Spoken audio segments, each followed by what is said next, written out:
اخباركم حبايب قلبي؟ ان شاء الله زينين. اليوم حبينا نقدم لكم على البساطة نلعب لو خيروك. حسن صوفي وهو يسألني صوفي لو خيروك تشمر روحك من السطح لو تاكل كلينس. اختار كنيس. شغلة تريد تموتني؟ صوفي قرر ما راح يتعلم من السطح فحب ياكل كلينس. يلا صوفي.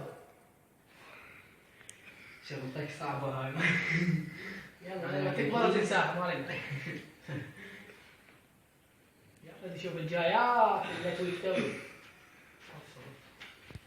راح اجي اسال امير على سؤالي.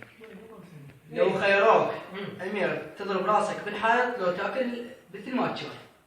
نعم قتل النفس حرام. اجازف باكل شاي. يا ابو هذا الشاي ولعيونكم لان قتل النفس حرام. واكل وامر لله. صوب السؤال الثاني لو خيروك تذوب روحك بالنهر لو تاكل راس بصل. لا والله ما اذوب روحي بالنهار لان باردة الدنيا واكل البصل احسن. نشوف صوب. وهذا البصل تفضل. راح شو راح اكل هذا؟ شوف كيفك يا حبيبي. انا لسه ما لقيت هذا السؤال، تقول لي راح شو رايك تطير لا تختار انت لو خيروك. الله كريم.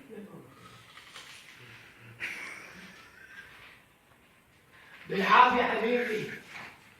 حبيبي لك بالعافية. حبيبي بعد روح. وصلت نقول بعد ما.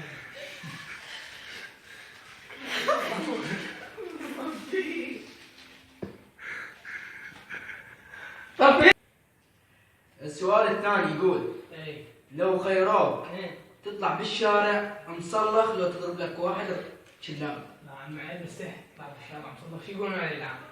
يا ضرب لي واحد شلام.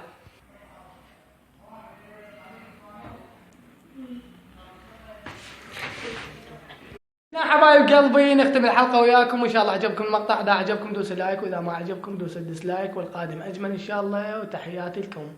باي باي مع السلامة. اسكت كاف ولا تحكي عبس ولا تلدق بي للي بقدك روح امشي انا الطاح بيدي وين شلون يا انا الطاح بيدي وين شلون يا ابو